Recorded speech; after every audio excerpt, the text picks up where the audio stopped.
Hallelujah. Praise the living God. Mighty God. Mighty God. Yes. Angathi sayithini ndzaba so exciting bazalwane kuba kuleli flamo igcwele egameni lenkosi. Hallelujah.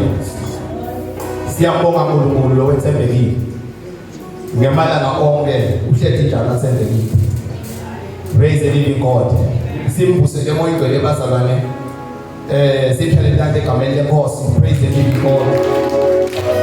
Hallelujah. Praise the Lord.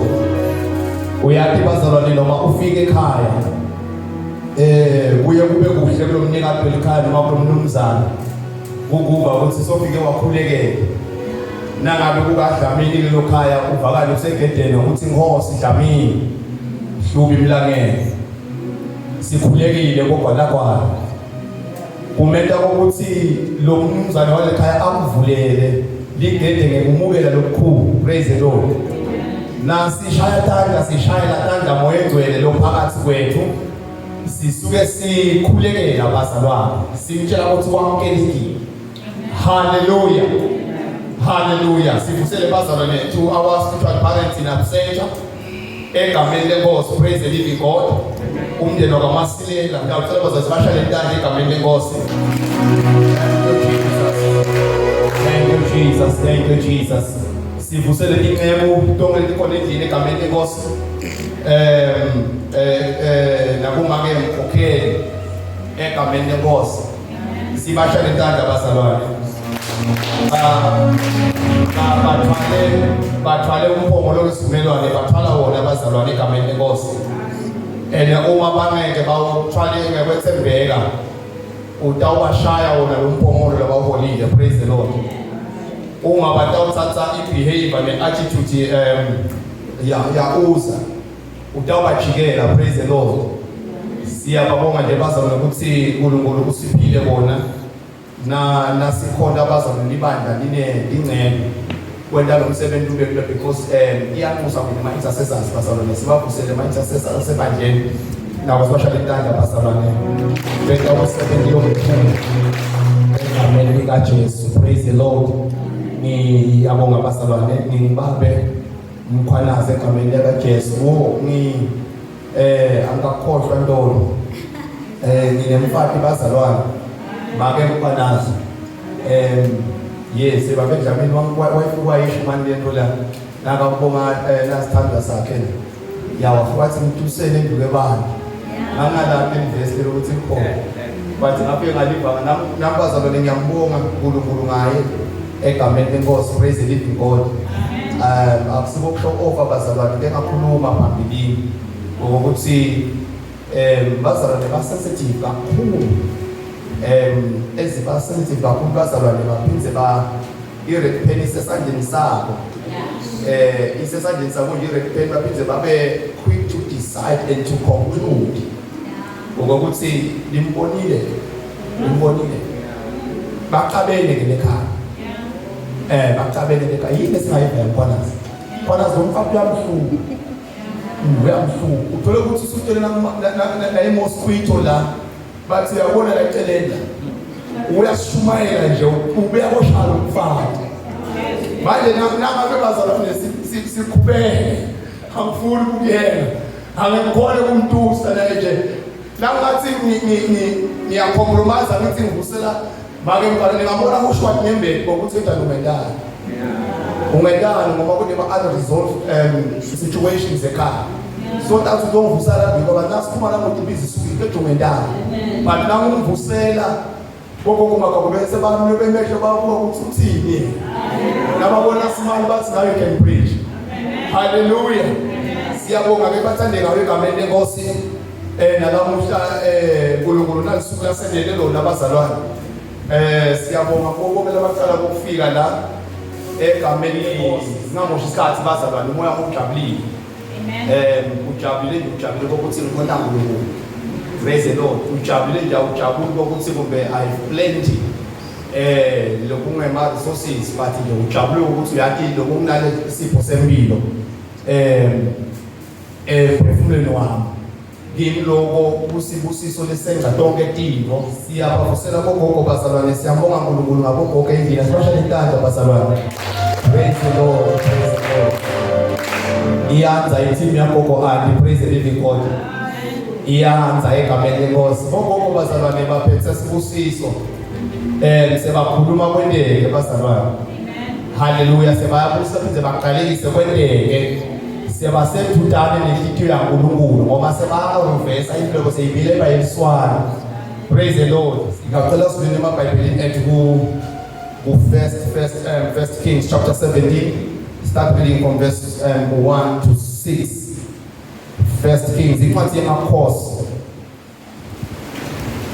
mavesi esabambalwa lesitawafunza lamuhla ngegama likaJesu. Thank you, Jesus. Thank you, Jesus. Incwadi yemakhosi ekuqala chapter 17 to verse 16, verse 1 to 16. Amen. Incwadi yemakhosi ekuqala sehluko number 17. Just because of time, ngicela ukuqala verse 7 to 16. Amen. Sihloko sithi umfelokati waseSarefati. Ngekuhamba kwesikhathi lo mfudlana woma ngobe kwasekude imvula eveni. Livi lasimakade lefika kuElijah lathi hamba nyambo uye eSarefati yaseSidoni uyohlala khona. Ngiyale umfelokati wakuleyo ndzawo ukuthi akuphe kudla. Ngakho ke wahamba waya eSarefati. Wathi efika nje esangweni ledolobha wakhanza umfelokati lapho axoxa inkuni. Wambika wamcela wathi ungangilethela yini manje ngenzele ukuthi ngifanele nginathi. Wathi lo mfelokati asahamba ayakumnathisa. Elijah wathi uma manje ungiphathelele licetwana lesingwa thini. Lo mfelokati waphendula wathi ngifuna ukuphila kwasimakade uNkulunkulu wakho ngithi ngike nasinye singwa nginengosana nje yaflaha esisheni nensekethe yemafutha emdziweni. Bengisasabdela tinkunyana nje lapha kuthi ngiye ekhaya ngiphekele mina kanye nendodana yami kuze sidle. Emva kwaloko bese siyafa. Kodwa Elijah wathi kuye ungesabi, hamba wende njengoba ushido. Kodwa ukocala wendele mina kucala licebelengwane lencane lesingwa kuloko lonako. Bese ukuletha lapha kimi. Emva kwaloko ke bese udendela wena nendodana yakho. Ngobe nguloko lokushiwa uNkulunkulu usimakade uNkulunkulu wama-Israyeli uthi fulaha losesitsheni angeke aphele. Nensekethe yemafutha ingeke iphele lidziweni. Kuze kube lilanga lapho simakade ayamisa khona lidulu eveni. Lo mfelokati wahamba wayakwenda njengoba atshelwe nguElijah. Ngaleyo ndlela Elijah nalo mfelokati nemndeni wakhe baba nekudla lokwenele onke emalanga. Ngobe esitsheni saflaha akazange aphele flaha naselidziweni lomafutha akazange aphele mafutha. Kwenteka njengoba livi lasimakade lelalikhulunywa nguElijah lishido. Praise the Lord. Ngicela usithandazele make masilele. Siyabonga Thank you Jesus. Thank you Jesus. Egameni likaJesu. Thank you Lord. Baba wethu lonamandla sibonga sinasingwa losibeka ngokose etinhlitweni tethu emini. Baba wethu lengcwele sesihlangene babe etafuleni lakho sibangana bakho uNkulunkulu. Siyaconza Nkosi ukuthi kungumkhuba wakho uNkulunkulu kusihlephulela lesingwa. Baba wethu lengcwele lebafunzi bakho Nkosi bakahambi Nkosi ke kwenza inkonzo yakho wabahlephulela babe nasingwa. Nathi ke Nkosi emini sisasidla uNkulunkulu. Sibonga babe ukuthi sitawusipha imandla Nkosi sivuselele uNkulunkulu wethu longcwele nangu Nkosi lokufaka ezinhlitweni tethu. Utawufaka babe impilo leshana lethithikako empilweni tethu. Livi lakho Nkosi lidela bona uNkulunkulu kusipha ukuphila lokuchithimako. Siphilise ke Nkosi ngalo emini. Siyabonga Nkosi ukuthi lidela babe tawukwenda lokufakile empilweni tethu kungapheli uNkulunkulu. Baba wethu lengcwele siyabonga Nkosi ukuthi amafutha ethu namuhla babe wafaka liphawu lokuthi angapheli ngegama likaJesu. Baba wethu lonamandla aliqhubeke Nkosi empilweni imizindlo nemicabango babe inyama bosi nemathambo ngegama likaJesu alisephule babe lisedari lemile enhliziyweni zethu bosi lebanga singaboni ukukhoda siyabonga babe ukuthi nanamuhla uyavala inhliziyo zethu bosi lapho ivuleke khona lelithi lapho lingangena liphinde lilahleke babe wethu lwegcwele siyabonga uNkulunkulu wethu ukuthi usivukuta njengemhlabathi lovunzile namuhla Nkosi siyavuma sentshelwa nguwe qhubeka Nkosi usebenze ngelizwi lakho mali Nkosi nenceku yakho babe ayikhulume Nkosi inthando yakho empilweni zethu indlebe zethu lezinhliziyo zethu atemukele Nkosi njengekwenzando yakho ngegama likaJesu Kristu amen amen haleluya. Ingakaqhubeki nekushumayela ngidawucela ukuthi bazalwane sesibe nembuto lesitawubuta bese sesiyaqhubeka sifunda live leMose. Praise the Lord. Sihloko sami sithi money and Christians or riches and Christians. Ingcebo Nemakholwa. Hallelujah. Ngifuna ke bazalwane ukuthi bese sesiyabudana sikhona ukuqhubeka ngokuthi kuthiwani ngendebo noma bunjinga ebazalwaneni. Haleluya. Kuthiwani bunjinga ebazalwaneni, bunjinga nebazalwane.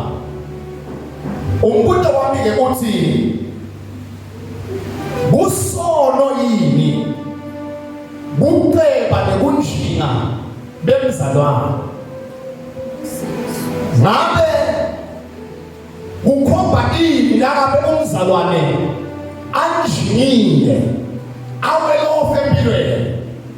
Ngabe kusibonakaliso yileso ekuthenini emtimbeni waKristu babe Mkhwanazi uhamba ngetimoto latifunako, babe Mkhwanazi uhamba naletindiza latifunako, unabo konke nje libonza uyalikafata likhanye bonke lakusiza wena uyakhaya.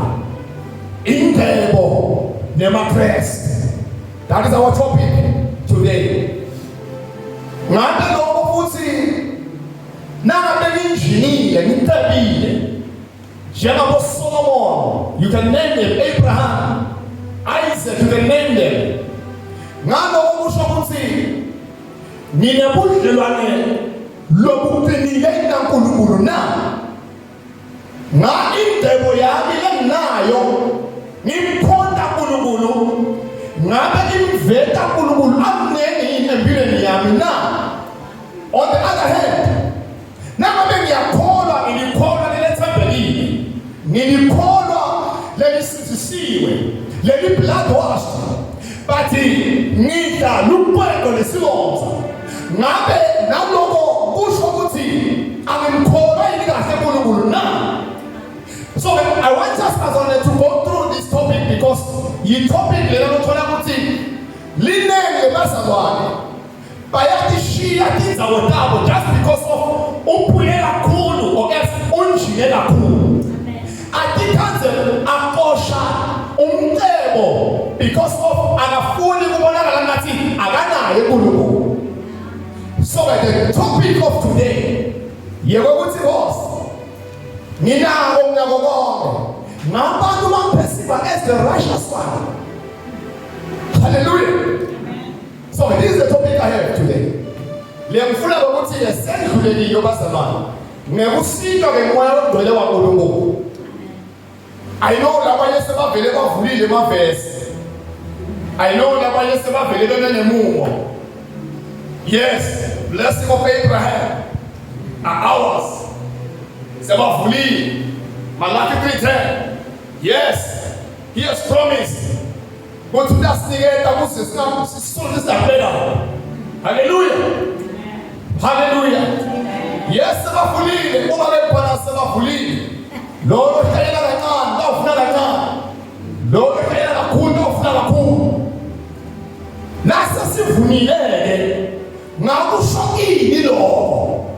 Ngakusho ukuthi uNkulunkulu uvakaleka ngone imithandazo senyami na ngakusho ukuthi livesi ngiyalishaya njengoba linjalo na Ingcebo Nemakholwa ungasuki la haleluya ngokuba kuleli khasi lesiphila kito siphila ekikhatsini la khona livangeli selibelo eTwengcebo right God la khona nangabe ungasilo khonako uafforda awuthatheki njengemzalwane lo mati koNkulunkulu lo neintimacy naNkulunkulu wakho whereby poverty sesithethe sayibeka kubantu labangasinziswa kubantu labangakholwa uNkulunkulu sathi poverty yebantu labanjalo hallelujah amen so ngifuna ke bazwe ukuthi singaphumula lapha siphume sesine answer ekuthekini lokuyile akanayo imvelo uNkulunkulu nalonjini uNkulunkulu lokuphuma kwemina I've many verses on it lengafuna nje siwathathe bani kumlenga kakhulu la besifunda khona bazona sifunza nga Elijah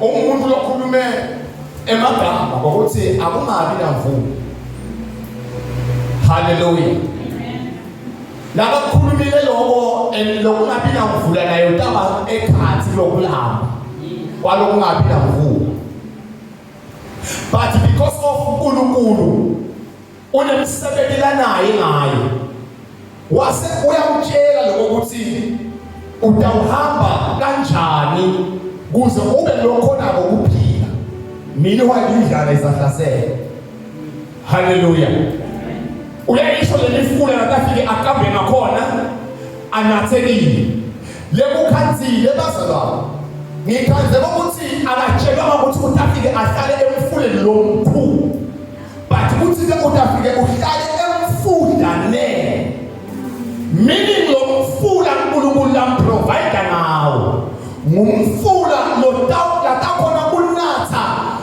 ngekwesikhathi omengaso yena anathe it's like kulomfula la itola kiwo unathi anganatha bese soyathungela noma kumbe nasalathile bese kuyaphela but over the night uNkulunkulu aphinde futhi kube khona la kufaka kulomfula Assistant Kings, another Kings, 2 Kings chapter 4, chapter 4, 167. 167. Ngifuna siwafunzeni mama sesa wafunza bese sesiyakhoza siwashamba kanye sitobamba isikhathi. Siwashamba kanye sitobamba isikhathi. 2 Kings chapter 4 verse 1, 6 and 7. Emakhosi asibili. Seshuko number 4 verse 1. Umfati walomunye webaprofeti wakhala ku-Elisha wathi inceku yakho lebe kuyindvodana yami seyifile nawe uyathi ukuthi besesaba simakathe manje lo muntu lebe yinkweleda uyeka uthatha la madodana ami lamabili ukuthi ayoba digcili lakhe verse 6 yathi nasetigcwele yonke letinziwo wabuta ukuthi lusekhona yini lolunye lidziwo leye madodana akhe yaphendula yathi sekude lidziwo lolusasele emafutha ase ayancamuka kuthululeka verse 7 yes wahamba wayawubikela lo muntu waNkulunkulu wafike waphendula wathi hamba uyewuthengisa lamafutha bese ukhokha leto dikwelede dakho wena nemadodana akho sewutawuphila ngaloko lokutawusana haleluya okay ke bazalwane ngiyathi ukuthi make dlamini ngitsinze indzaba lenkulu indzaba yokuthi yeba Mkhwanazi angeke sithi isikole sibe bohembelile angisho njalo la ngifuna khona ukuthi sinake bazalwane kule topic le umuntu angaze abe nakunenge uphuphume mthombe akabese uyamkhonda kahle uNkulunkulu aze anjiyisise ubese soyadzangama endleleni yokumkhonda uNkulunkulu. Uthi lapha Elijah lomfati lona uyathi lokuthi indoda yami lebe kuyinceku yakho. Kwekuthi thank you so much. Yes. Kwekuthi beyithanda kanganani uNkulunkulu. Sikhuluma ngelikholwa la. Ingathi lo second Kings kuyiletha kahle endzaba ukuthi ingathi singayiqala ngakuwe. Si understand ukuthi money and Christians bukuphi buhle nebungoti baloko.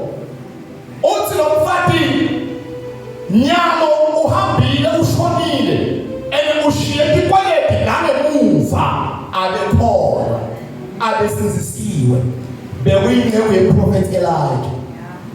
Uthi sewuze lo muntu uyeta kutawuthatha emadodana amabili in return of the spoiled.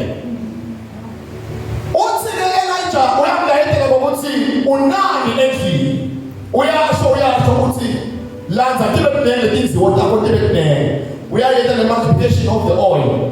Lokulanzile khona la verse 7 uthi utawubese uyadayisa. Nawudayisako lengcenye letawusala utawubese uphila ngayo.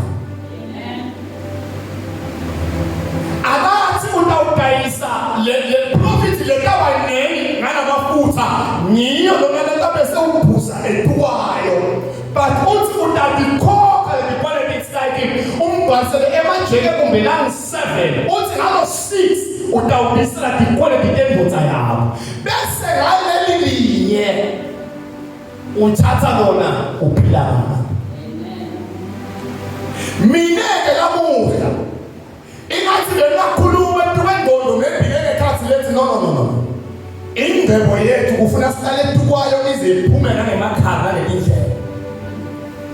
Beningasho ngithi esikhathini lesinene endebeni lesiba nayo iba nesistress kangangokuba ibese iyasisusa ehlelweni laNkulunkulu kuba focused in God's will.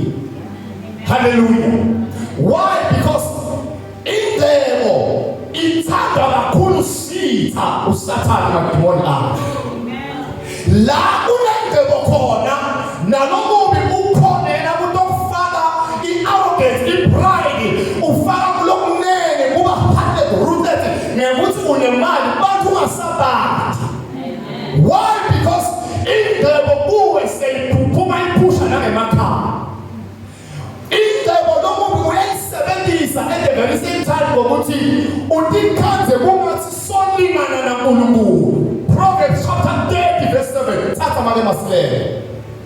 Lelo ke noma sifunza lona ngiyekele. Incwadi yeTaka chapter 30 verse 7 lelo ke noma ngafunza lona sivale inkonzo. Incwadi yeTaka. Taka chapter 30 verse 7. Sihloko sithi letinye taka. Yes Lord. Icelo tami dimbili. Khatha. uNkulunkulu. Yes. Le ngicela ukuthi ungiphe ngisenakazi. Naka verse 8. Ngisinzise ekukhulumeni ngemanga.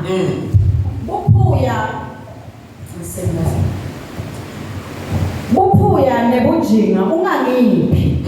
Kodwa umane ungiphe lenguzi ngakho. Faka ku verse 9 lesiqala phansi. Nami ngaba nako kube kunyenti. Unake ke la verse 9. Unake la verse 9. Nami ngaba nako kube kunyenti. Ngingahle ngicabange ukuthi wena angisakudingi. Ngithi made ngithi ngubani yena lo Simakade. Noma ke nami ngaba luphuya. Ngingahlenyebe. Yes. Ngaloko ngihlazise uNkulunkulu wami. Awuphindele verse 9 ngake masele. Verse 9. Yes. Nami ngaba nako kube kunyenti. Ngingahle ngicabange ukuthi wena angisakudingi. Ngithi made ngithi ngubani yena lo Simakade. Lo Simakade. Unsito ngakuphi? Kunalama-dollar, kunalama-euro, kunale property. Unsito ngakuphi la sangena khona kule ndebo lenayo. Ngubani lo Simakade? Kangako kuba kunebantu lesithola kulukhuni kuba shumayela laNkulunkulu sibakhanze banengcebo bangasinziswa loyo muntu loyo usinziswa ngenhlupheko akulula kumshumayela umuntu lonemali lojikile angakasinziswa kulikhulu yiyo ngelivi laNkulunkulu lithi kufananiswa nekungena kwelikamela embotsheni lalithi. Haleluya. Bese ngelivi laNkulunkulu lithi ingathi le ngcebo yethu besingayithatha silibeke ezulwini lakhona kunganamasela kunganamvuya khona silibeke ezulwini lakhona itawugcineka khona. Why? Because la ingcebo yami ingakhona khona nenhliziyo yami ikhona khona ila isondweni ngiyasinda ngiyacabanga ingabe ngibobotami ngiphelele yini ila isondweni ngiyakhona ngiyacabanga ingabe ibhasebenza ngicikile ngilapha esondweni ngiyakhona ingabe isitolo sami abebi yini. Why? Ingcebo yakho isemhlabeni awumethembi uNkulunkulu ngayo. Why? Because ithemba lakho likuyo wethembe yona. Lithi ngelivi kumathi le ngcebo besingayithatha bese siyibeka kuBaba enkulunkulu. Siyibeka kanjani ingcebo kuBaba enkulunkulu? Siyibeka ngekuyinikela. Siyibeka ngekuthi sibe supportive ngaye, sibe supportive lo msebenzi ngale ngcebo. Nangabe babedlamini anafowe emaveni nakunemsebenzi la isuke uyawathela omathathu. Babe Mkhwanazi bengivile ukuthi kunemsebenzi angathi ukuthi yini babe lentabe idzinga kakulayisho kungaba inkulu ngaba ngemandi ngaba amabhodo ngaba yini ngidetsile ngeke Nkosi ngidule tonke tati sebenzisa kuleti nkonzo. Babe Dlamini unemqondo munye ngale property ngale ngcebo uyazi ukuthi lanabo kunikwe uNkulunkulu. Uyazi ukuthi futhi uNkulunkulu live lakhe liseNkulunkulu uphile uNkulunkulu uthethe. Amen. Hallelujah. Praise the living God. So ukuthi ke lapha ngingahle meaning bakhona lababanayo bangafiki kunabo ngingahle bakhone kuyisebenzisa prophetic but awusibo bonke. Ngiko lombhali uthi kulikhuni kungena kwenjini embusweni wasekhaya esizweni. Uthi kunjenge likamela uthi lingangena esikhaleni sembokweni alithi angena khona umtila. And nabakhuluma la kuBhayibheli sola sathi leli lathi kwakunelidolobha. Le dolobha leligede lalinasilo lekathi leli white enough but lalinalo. Kangako kuba kuthiwa bekathi nakafika lamakamela bekudinga ehlise imithwalo. Angene bese imithwalo futhi iyathathwa iyayigaxa iyahamba. Ngiko ke livi laNkulunkulu lithi ke le ndlela ekhaya ingumncili. Bancane futhi labahamba ngayo. Kepha leyebhujiswe ibandi. Ikhona kuhamba tinjinga letinako konke labasimba ngiko. Ingakho uNkulunkulu ukwakhuluma ngadlala wathi uNkulunkulu usipitela ku-brokenness. I-brokenness wafikelwa ngiyo na Jakobe egameni ositaka kwetela bonke washiya bonke wathi akuhambe bonke hambana bonke ema-bank accounts hamba nabo bonke Rebecca ngifuna ikusale ngala. Ingakho ngisho le brokenness Jobe wafikelwa ngiyo kwaphela bonke bathi bekanawo bathi wabambelela. Kwesinye isikhathi bazalwane uNkulunkulu uke wasinika just a glimpse of the blessings of finances. Wathi ngokusinika wasibona ukuthi hayi khona next 6 months kabe kulinzelwe kaMkhwanazi utabe kulinzelwe uMkhwanazi lo sohlala abuta lokuthi kushiphe ngakubi emahoteli akasabathi ngisho nomucenze ekhaya likhaya ke selagqola kulembu sowala lemahoteli ngenxa yemali yinenga ayaphusa yena. Ingcebo Nemakholwa ngifuna ke bazona ukuthi sinake le verse 9 ngisheshe ngalifunza bafanele nene ukuvanza ngakhuluma. Amen. Uthi lo mbhali nibe nako kube kulokwenene. Uthi ningaphuli kakhulu funa bese nize niyeba nihlazise elivangeli uthi ungamningi kube kunengi kakhulu futhi. Haleluya. Inkinga-ke bazalwane njengoba kukhulumile ngathi Ingcebo asisho ukuthi ayingabikho. Yekuthi ifinance hayi umbuso kaNkulunkulu, you can't finance the kingdom of God. But what you can do, you can finance the government of the kingdom of God. Because the government of the kingdom of God is on the end. Angeke ukhone ukufinance uNkulunkulu because he is the source of the finances. And uStevin lakhe igodi nesiliva lingitha. Losibenda ukuthi ngengcebo lesiba nayo ngemathele ethu leswaluka. Sithi singawubona ukuthi asaluke ke sesize ngisho nebantwana sesibendele konke. Bese sesiyathatha ingxenye yakhona sithi kulo government, kulo hulumende wasekhaya ezulwini ukuthi ivangeli alihambe. Haleluya. Basalwaneke ngekuthi bacabanga inewe ngokuthi ngisho nemabandla lakhona lamuhla ayathi ukuthi ngumuphi umsundu ehukele lefuna bawufake ufuna bafake emagama amahle lanokutela. Yes, for breakthrough, for prosperity, you can name them, you know them. Kuze leli tawuvakala nazo ukuthi inaNkulunkulu ophuphumako because of ukukhulula ngetilo, ukukhulula ngento letawugcwalisa isuthisa umtimba yethu but ingamakhulula ngekhathi. So I want us to understand this verse again. Exodus chapter 16. Exodus chapter 16. Ngicela uzolesa sawufunze amavesi. Sawufunze amavesi ngene kathole toba ngomthishe. Exodus chapter 16 utawuthatha verse 4, 5 usuke kuye 16 bese ugcina ku20. Exodus chapter 16 utawufunza verse 4 na verse 5 na 16 then 20. Exodus chapter 16. Yes. Verse 4. Simakadze wakhuluma kuMose wathi lalelana ngitanehlisela imvula yesinkwa lesivela ezulwini. Onke emalanga ekuseni bantu kufanele baphume bayawudibuthela kudla lokwenene ilanga lonke. Ngale ndlela-ke ngitawubeke abavivinya ukuthi batawuyilandzela yini imiyalo yami noma cha. Ngelanga lesithupha babotilungiselela ukutha kudla lokulingene emalanga lamabili. Lokulingene emalanga lamabili. Amen. Yes.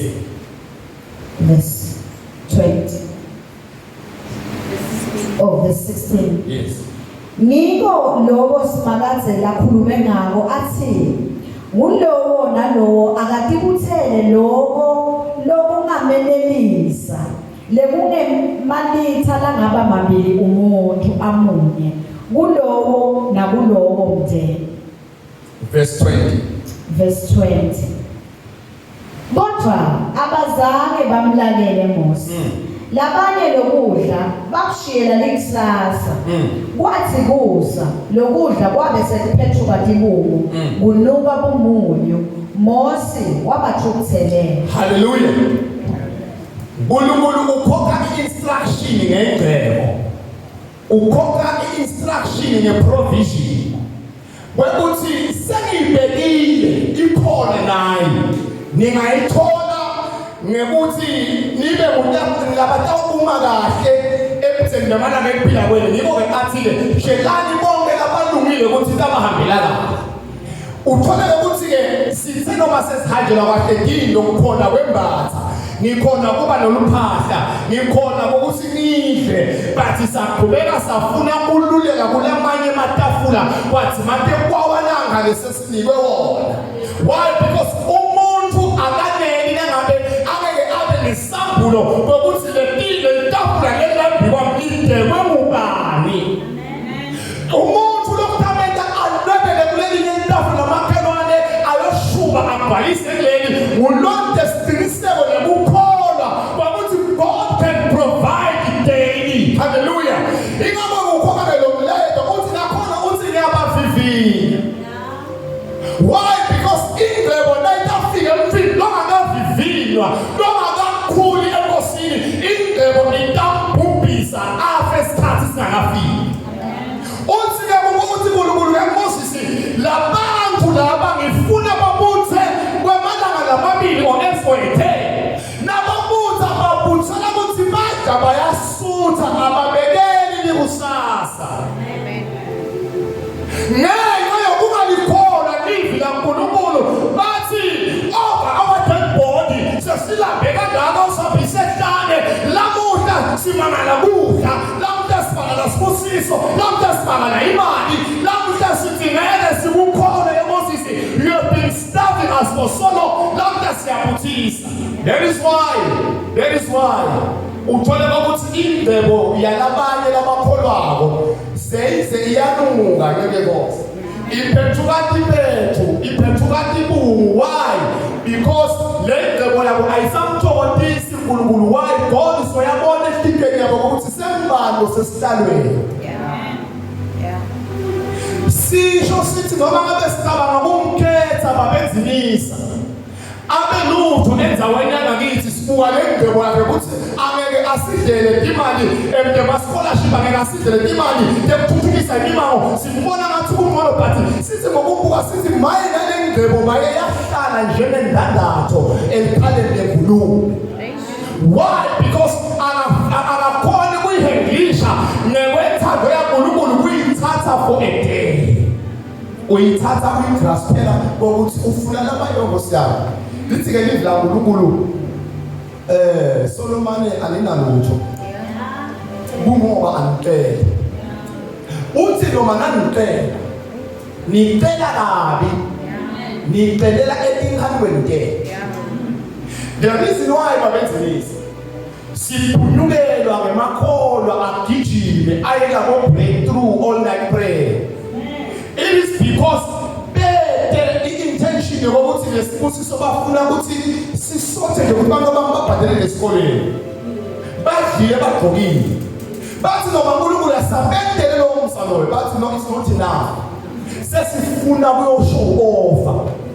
Ingakho Ingcebo yomuntu loyibuthisela kuyashow offer uyayiva nje noma agqokile ngekukala agqokile nje uyabona ukuthi ukugqoka lo mali kude kuyoshow offer. Ahamba nje wabothi yathi le Ingcebo yakhe lempahla yakhe idulile bathi maye iphethuka ibungu iyanuka. Uyabona ukuthi le iyavakala. Bamoya angeke bashaye ibhizi. Kubonakala ukuthi uyathi uyabonakala ukuthi lamuntu asinayela sine because isuku yakhe yisha. Lo muntu loyo usethi hlosentakhe lithi sicelela kufeza tinkankotethu ke ngiko konke le pride lokoshokofa lokufuna ukubukisa nje ngeNgcebo uyifune in the name of Jesus. Let me tell you, uma utayifuna ngegama lanje ngalesandla sangomusa ngoNkulunkulu itawuba khona yafo le day bese yakusasa seyasinukela. Ujikele bantu bangabuva unemali noma uthi uyayiphakathi uyasukuma uthi uyanikela bangatshayitanda because bayabona ukuthi le Ingcebo ubhosita nayo. Wakwethemba uNkulunkulu emalanga namabili wasewona sofuna ukubuthisela emalanga lamanene. Money and Christians. Bazalwane balimele ngengcebo. Bazalwane angithini kini bathi mina ngikhanza ukumsebenzela ngokuthi uNkulunkulu amprovide ngakwelisuku. Ngikukhanza umsonze ndabuye emalanga onke lekhathi tonke. Lo chapter 30 wa Proverbs uthi nasekune ngingahle ngikukhona. Uthi uMapostle Paul ngathandaza kwaze kwaba kathathu. Ngineliqhubu ukuthi inkosi ngathi beyingangisinzisa kule muntu because ithi iBhayibheli kuma archives lithi uMapostle Paul abemfishane aneliqhubu ahamba agobozela. Wathandaza kwaze kwaba kathathu ukuthi manje lisuke leliqhubu la ngemuva la ngasuki. Yase yavele azi kwekuthi kulokuthakathaka bakho emandla ami ngilabona kanjalo. Bathi ke bafuthi bahamba naJesu bakhanza umntwana usesimeni lesibucayi uparalyzed. bafike bathi asesime kancane nje sicela usiphendule ngana umntwana na ngasono sakhe yini noma sono sebatali bakhe ukuthi abe kuloluhlobo lami uthi Jesu akusiso sono nje sangamunye wabo bobabili ngepha lesimo lesi sibekele sadaleka uthi indodana yomuntu ikhaliphi kunedingo ke basana amen lokho ukuthi uNkulunkulu uyasebenza uyahola akuyelele uNkulunkulu khona kwenda onke lama expenses lathi ngekile after the day alosuku njengoba bathi babiza abathathe for that day athi angabona uNkulunkulu ukuthi yathi imoto yethu idwele bantwana babhadela esikoleni efrijini kukhona kweliviki ene loluphahla la bese lele imali uyayiphutha akusho lokuthi naye iphutha akathandi but he's trying to train you ekuthenini bizubuye phela kini ngoba kwazi ngoba ngeke ubuye kini but bizubuye kini bazalwana kunetilwane lesinaka not because siyathanda ukunaka hayi ngoba sithanda ukunaka just for example inkomo sinakela lubisi lwayo singakafiki ekuyibulala but isaphila nathi lesinakela bona sinakela lubisi lwayo ebekuthiwa le nkomo beyingavuma ukuthi besingayisela 2,000 gallons of milk le nkomo lona ukuba besingaphiza sifuna silusi besingayise ndawo because we have plenty of milk isinikile lubisi nalo le 2,000 liters welubisi na enkomeni yinye in 1 hour so ndasengcebeni uNkulunkulu ikhona vele ibuye but masingabi bazalwane sitaba obsessed with money masingabi bazalwane sitawufuna more than our needs imali bazalwane yes I see you want wants ifola under woman needs in necessity but asithi masesina sadile ukuthi uNkulunkulu ilethe abawe sashaya nase yekho futhi awuthi uNkulunkulu so phelele impilo yakhe so this is a prayer lothola ukuthi labanene abakholisho nokuya sondele ngenxa yemahembe abo lamathathu ukuthi yathi lela sondolela bengigqokelele nakuleli ngigqokelele nyalumele ngigqokelele eneselokhu nje nasefuna aphize kuphele baka uthini bazalwane yenetiseka ngalo nabo be content with what you have sifulawa bazalwane kuba greedy kungakho sihambe saze saya ube watanda ngisho nabantu labathwele solomane sifuna this breakthrough siye singena ku Facebook bake siya page batho kodwa ona intrala miyetelo wabo la ngala kukhulunywa kangaka asikho indzaba yesono ne repentance but it's all about breakthrough libandla ke lamuhla abazalwane selabanjwa ngomoya lo money and Christian hallelujah nisantsanda basana lithi ke live la uNkulunkulu uyaphendula uyakuta uthi Jesu ngingenta njani ukuthi ibe lophele lisini uthi uyamthanda Mkhwanazi uyababelela abambovu kuneliveze ekhuluma ukuthi leli hembe lakho ubonika lomunye lona kunamabili nika lomunye manje naseliwashile ndila kusengqoka sifundiswa lokho ukuthi yenetiseka ngaloko lona bazalwane anathi ukuthi bahle kwani la mina kukhona nani ongela bona but angikhona ukubona ibandla lempinzile angikhona ukubona ukuthi unangapho imali why because uNkulunkulu ulakabuye uNkulunkulu unale glory amen unale glory athi imali bazalwane athi push ukuba livithile nangabe Ingcebo yakho utayibeke mhlambe ithi lesithi it will rust itawupushwa irust why because ayikho strength saKristu but baka Israelites bebahamba ehlane timpahla tibukana tiqathule betikhula nolunyawo siqathu sasikhula nolunyawo ingabona lamhla uyatibuta ukuthi solo lengubo yami ya 2014 but solo mnandi why it is because you are under the glory of God whereby you don't atipetu whereby you don't rust whereby you atidliwa ngomvumo Money and Christians. Hallelujah. Sister ufana pastor. Sister ufana. Ngicela sivaleni ngifuna sivale ngala verse la Job chapter 19:25. The book of Job chapter 19:25.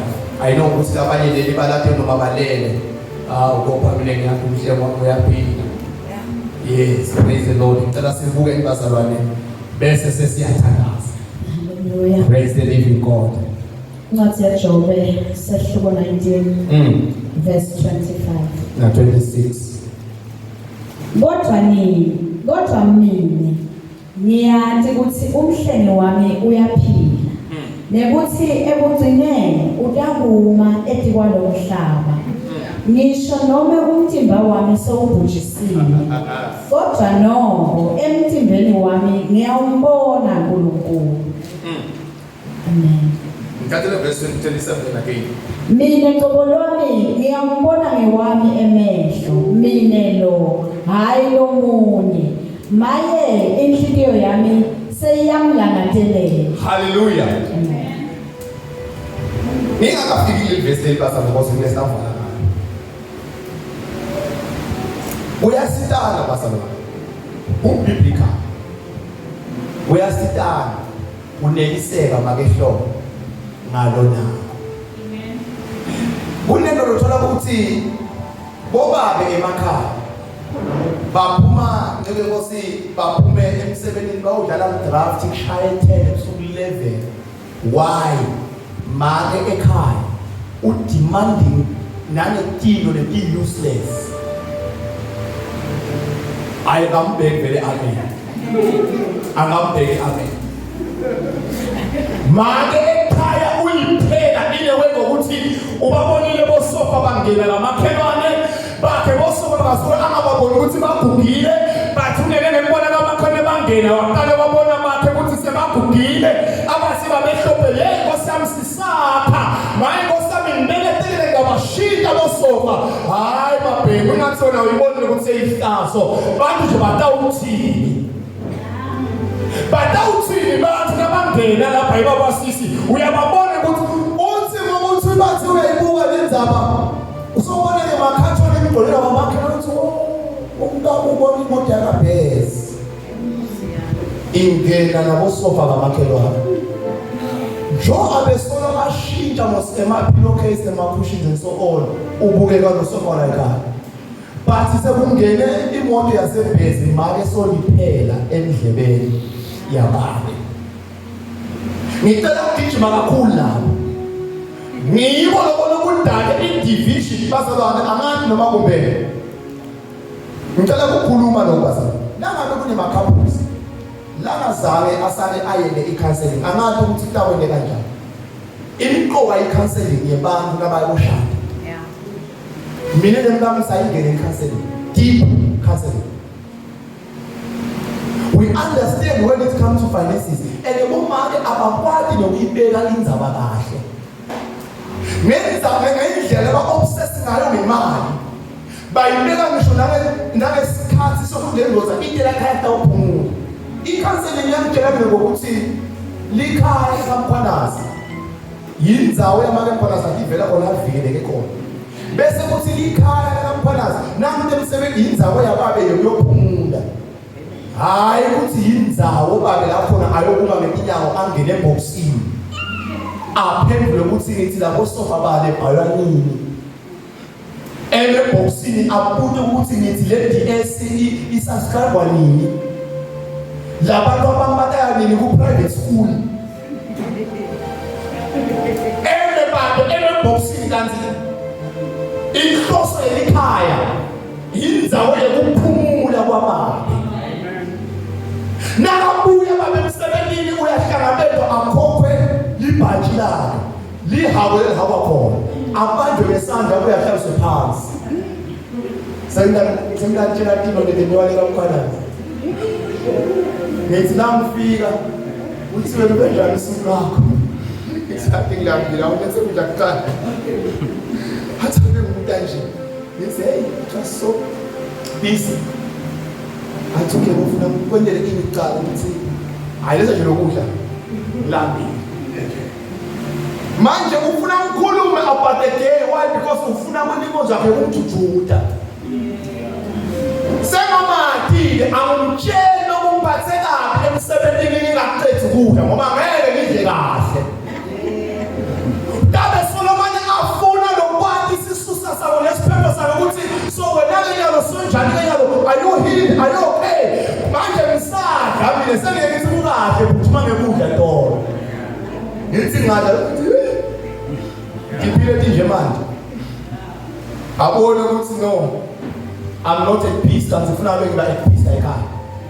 Bese uyasonzela ukuthi akwendeke engiyabhala ayibeka nje hayi. And he rubs my shoulders. I thought about that. And then something again there. Need to get in there. When they have something wrong, I said that. Now you have something to get there. What did I do? The team be like, I don't know that it's too tight. I was also dividing that door. But I'm to the why. What cancel it however? Would see what a kind of thing. I'm going to back today. Same thing get pulled. Itaw kunjutwa tiyo tunalende daga ebantu wana sepatala nini basi banoma tino muthatha kathambasa lwana ukwaphuma lumfundisi wathi indodza wamemeda iwali isho ngendlela ukuthi bese seba confused wamemeda uthi amathi ngelela sefuna kuthandaza baba kakhulu amathi ngiyafuna kuthandaza indodza bomake ayisiyo akusiyo umuntu where we address anyhow. Inhlakanipho yemfati itamenlela bonke babela la kale etelo kona kahle bese soya ukuthi ke bazalo indzawo lapho la ku address khona ema issues emndeni noma ngabe kulethi udlako athi address egameni because ngilasa lokuphumula khona awuyikhuluma noma ngabe uyikhohle ukuyikhuluma ngale sitting room nakayisa udla ngemandi wakhona awusayikhulumi ngala nangabe izinelilo ngabantu umcele babe sacela solisela imbala bangaphandle cela umbambise upase ipipe bekombini uthi baba sibaba yathi ekhaya seliyonakala la ekhaya seku ABCD umthole kahle umthole ngaphandle umfana ohlakaniphile uyasathi isikhathi sekubika indzaba lehehlako kumyeni wakhe kuze ingatokulimala nangabe ungaya ngebhetala awuyivuleli kakhulu lethile lesigayi kadzeke bazale sesibhetala sasifaka zona sifuna ukuthi le mpuphethu ibe yihle ibe mnanzi sasichaka bese sifaka zona sesebuya siyafasa kahle awuvuleli umbilo ukuthi ungene kakhulu ungifuna ungene kahle lo mbilo utogayeka kahle why because awufuni ukubulala imbokodo la lebhetala lunye bafaka abakholwa kwalamuhla bafaka abakholwa kwalamuhla indodza ayisakwazi ngisho nekukhala baba sibami uyabuya ndamuhla emsebenzini ya-overtime overtime mawasibami phokuba hayi ngisasela manje ngisandlala ngidraft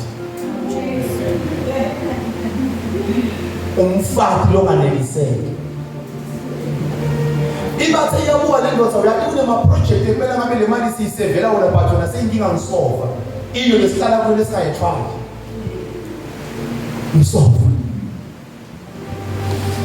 ukhona ukhuluma naye lamuhla netiseka ngalonalo uthelo chapter 30 Proverbs uthi ungangendi ngiphuye kakhulu angishumayeli poverty emthimbeni waKristu ngivela but asinetiseke make bakakhulu money and Christian basala ayithi le njengo uNkulunkulu asasinikile asisebenziseni kahle because uNkulunkulu usinikele ukuthi italinela sibuya uNkulunkulu ukuthi lothu imali sebekhulunywe ngayo utalinela lisuku but ngokuba wena utafuna kuba you wasteful son Luka 15 indodana lilahle ulefuna ukuthatha into singakafiki to graph lifa lapho isikhathi singakafika ahamba awulmosa evendeni ukuthi abuya sakuthwala ngokwendela kwencebe Nkosi ngifuna besibe namagama nami sesithandaza chapter 19 verse 25 lithi ke ilivla ngoNkulunkulu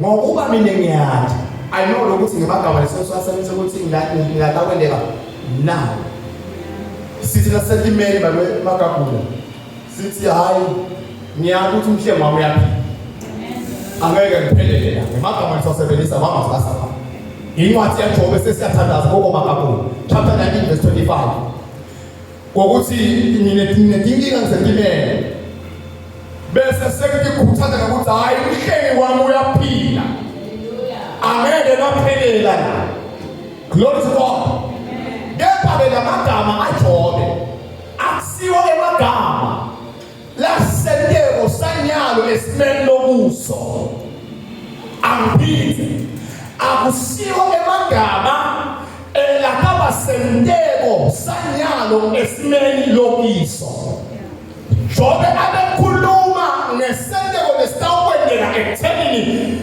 noma ingaphila kulesimo lesendiso bangani babo bathathu ngemkami sebangiflathele because bona Ingcebo bayiqala kaNkulunkulu baze bathi bangani bakhe mntana wami ingathi ngoba wavuma emaqala akho wena uflathelwe uNkulunkulu because lo njengawe lophila nesimo lokiso uloflathelwe ngemazulu hallelujah kodwa chapter 25 chapter 19 nomfunza uswana chapter 1 uta verse 1 uthi Jobe uNkulunkulu lomonile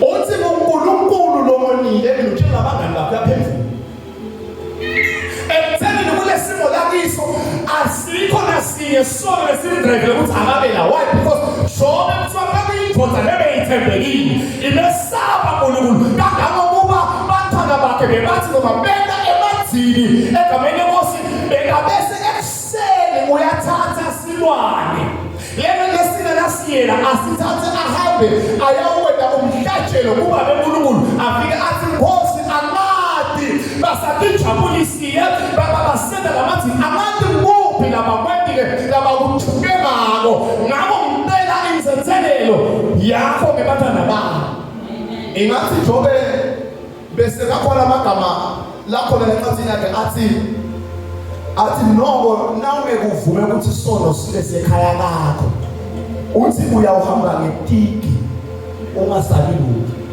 akathi uthi lesono sitabala ukuthi nasitabala ekhaya lakho ingathi ke Jobe bathi uyabuka labantu ababalangilethela umkhokha noma angathi uNkulunkulu ukuthi bamphokha kanganani nabasendele lendoda Jobe abe bakelela luqobo emihlatshelo Jobe lapha usesimeni sekwati lokuthi uNkulunkulu lona lomende lesimo lakiso ekubeni akulesimo lesi asathi saNkulunkulu enesoze futhi usemukele ukuthi ngitawuphila kulesimo lesi noma ngidlula emhlabeni ibhuba Nkosi kulamagama lekuna sona ke make basilele sitabe sesiyathandaza egameni lenkosi